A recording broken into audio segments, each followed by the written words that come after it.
Hi, it's me again, and as you can imagine, I have quite a few conversations with people about the BBC. Can't really avoid it. All my friends and family, they all know I have this YouTube channel, and every now and then I'll be in a pub and someone will know it's me. I'm not claiming to be famous, they know from a mate from a mate. No one. I've never been spotted by someone who's seen me on YouTube. Good as well.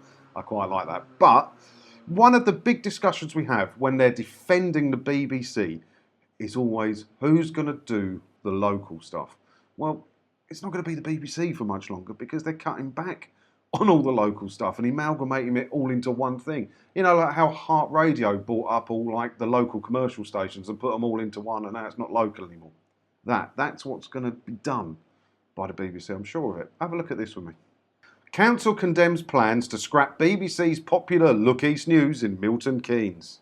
Yeah, as I said, the BBC are starting to scrap some of the local stuff and amalgamating it into like the next town or city or county, whatever, over. You know, so taking two into one, basically. And how long before they take two of those new bits into one? And how long before it all ends up just as one place that's doing local news for the entire country? It ain't going to be long, is it? The BBC announced recently that it intends to scrap the popular Look East West programme that covers Milton Keynes. It currently broadcasts two versions of Look East, one from Norwich and one from Cambridge, and Milton Keynes comes under the latter.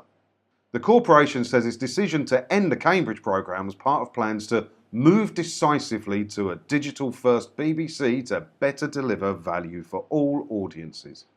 Well, you're contradicting yourself a bit there, aren't you? Because Milton Keynes, I would imagine, comes under all audiences, and they don't feel like they're getting better value at the moment. I mean, they do make two versions of Look East, which normally John would say, that seems a bit wasteful. Why is the BBC spunking all that money?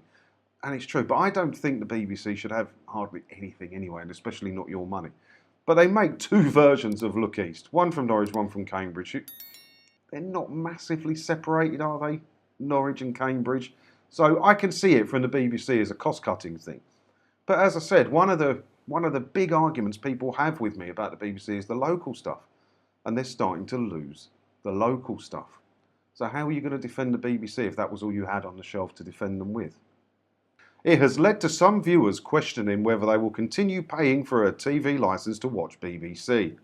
Well, I think I might have to write an email to MK Citizen, which I'm guessing is the local Milton Keynes newspaper, because the TV licence doesn't just allow you to watch BBC. Sadly, and I do mean sadly, the TV licence is required to watch any channel, anything as it's being broadcast, or to use BBC iPlayer. If you don't pay your TV licence, it doesn't mean you just can't watch the BBC, which is how it should be. It is how it should be, but it's not how it is. Councillor Marland is asking MK's Council Chief Executive to write to the Director General of the BBC to oppose the cut. Yeah, good luck with that. He's just going to ignore it. He probably won't even read it himself. He'll have one of his 8 PAs read it. His motion reads, this council expresses deep concerns over the plans and believes that as a growing area, our region requires more, not less, investment in local journalism. Well, don't bother writing to the BBC then, because they plan to invest a lot less in local journalism. Maybe speak to the MK Citizen. They're your local paper, right? Why can't they do more local news? Get them to start doing more videos of local news. Maybe they could produce their own nightly news programme for the Milton Keynes area and throw it up online and cover it in advertising and make some money and fill in what the BBC are missing. And then maybe more people will realise we don't need the BBC. That's what I would do. So I think you're going to be seeing a lot more of this stuff in the future with local cities, towns, etc. complaining that the BBC are no longer delivering local news specifically for them. It's going to happen. The BBC are making massive cost cuts and the local stuff is going to take a hit. And probably rightly so, because they've got studios and staff all over the country and they can't be doing that much, right? They can't. So it's probably a good thing. But, you know, the people who are saying we need the BBC to keep all the local news and everything, this is what's going to happen. You're going to get a digital-led BBC, whatever the hell that's going to mean.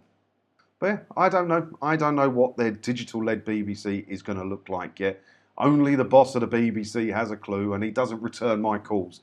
So let me know what you think about this, because it's a bit messy. You know, it's good news that they're making the cost cutting because they needed to do it, but then they're saying they have to support all audiences. Well, they're not supporting the Milton Keynes audience anymore, and more of these towns are going to come, aren't they? Let me know what you think in the comments below. And as always, thanks for watching, and don't forget to hit the subscribe button, because if you do that, hopefully, I'll get to see you in another video again soon, won't I?